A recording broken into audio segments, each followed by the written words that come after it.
स्वागत है आपका। गीत, संगीत, कथा, पटकथा,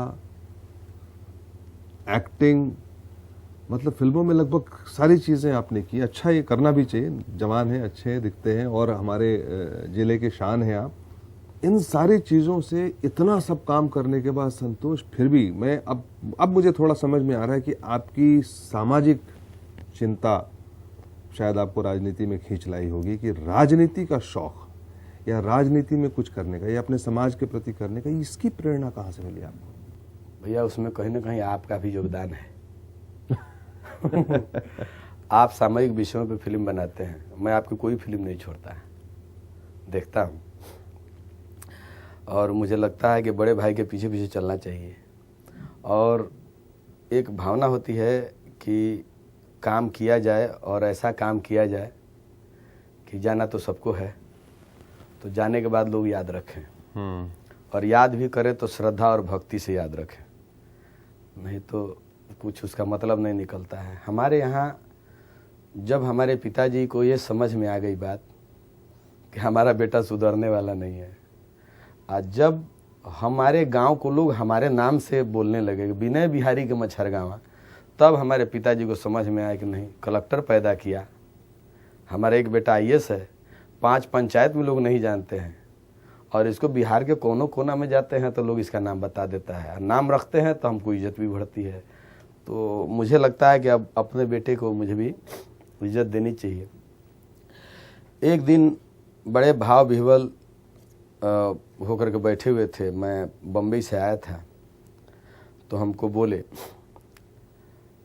कि बहुत नाम हो गया कलाकारी में, बिहारी बाबू, थोड़ा ऐसे ही बोलते हैं, वो शिक्षक है ना, हमारे इच्छा बा कि तनी विधायक बन के हमारे का सल्यूट मरता।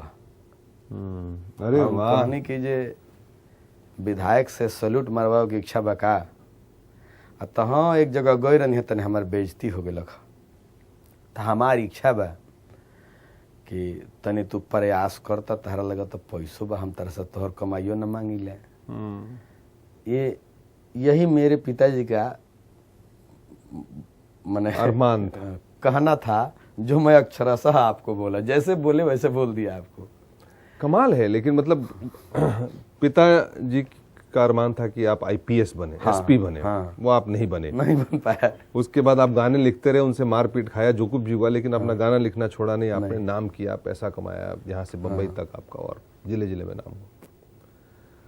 लेकिन उनका एक वचन कि अच्छा ठीक है, तुम बेटा एसपी नहीं बने, अब तुम्हारा नाम हो गया, विधायक बन के बताओ, विधायक बन के हमको सैल्यूट करो।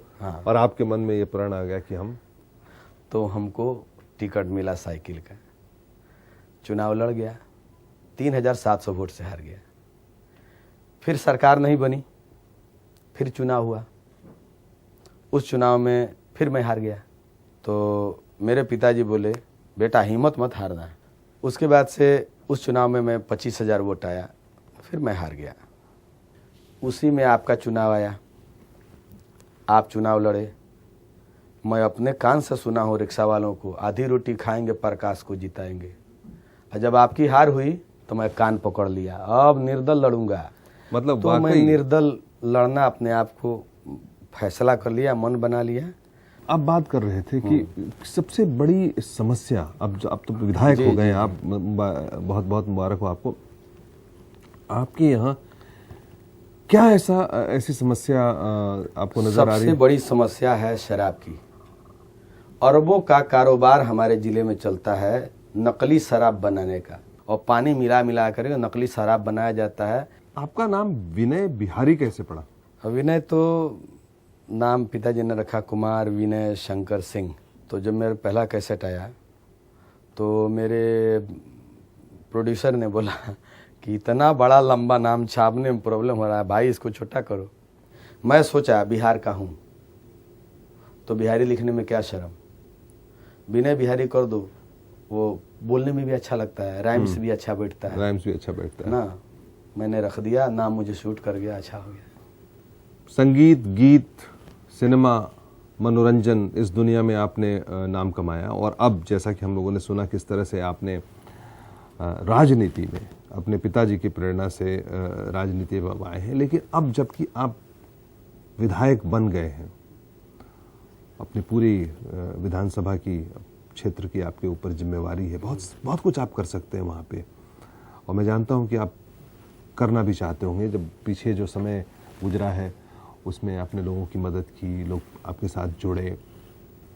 अब आज जिस जगह आप खड़े हैं, जहाँ बिहार के रहने वाले हम बिहारी नहीं, बहुत सारे बाहर से बिहारी हैं और जो बाहर रहते हैं और जो हिंदुस्तान के लोग हैं, सबकी नज़र है और हर रोज़ अखबार में किसी न किसी इकोनॉमिस्ट का या कमेंटेटर का कोई ना कोई कमेंट आता है बिहार के बारे में। हो अभी देखिए फोर्ब्स में लिस्ट में जो है पर्सन ऑफ द ईयर का अवार्ड दिया नीतीश जी को। तो ये जो उम्मीद की किरण है दहलीज पे जो हम खड़े हैं, आप जनता के रिप्रेजेंटेटिव हैं, आपको क्या लगता है हमारा भविष्य, आने वाला भविष्य जो है वो कैसा है?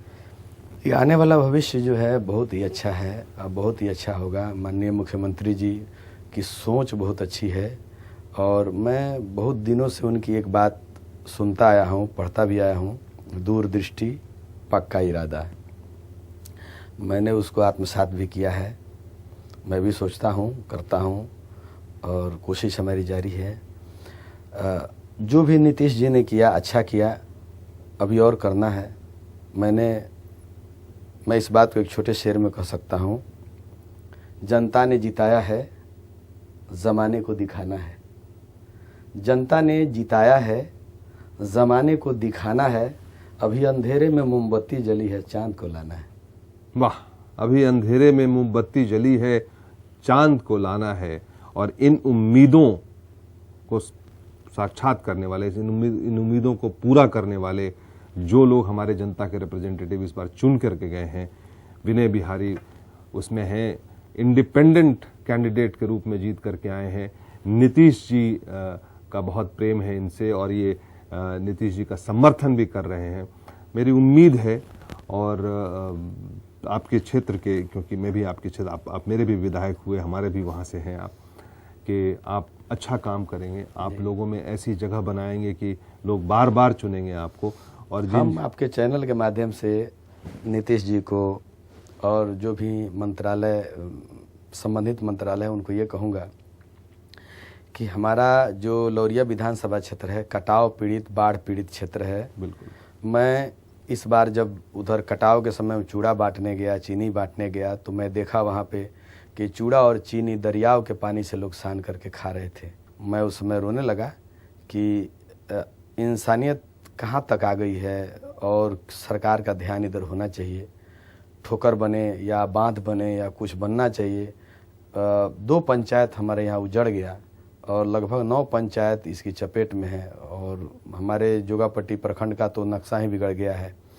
तो मैं चाहूँगा कि क्योंकि इंसानियत बिल्कुल होगा, आप चाहेंगे और आप करेंगे और आप लोगों के साथ मिलकर वहाँ काम करेंगे तो मंत्री भी साथ देंगे, आपका मुख्यमंत्री भी साथ देंगे और आपकी इच्छा रही तो लोग जो कटाव जिससे पीड़ित है हमारा क्षेत्र वो भी दूर होगा। बहुत अच्छा लगा, बहुत मज़ा आया आपसे बात करने में और आपकी कहानी सुनने में, और मुझे उम्मीद है कि फिर आपसे मुलाकात होती रहेगी। बहुत बहुत स्वागत है। Thank you so much.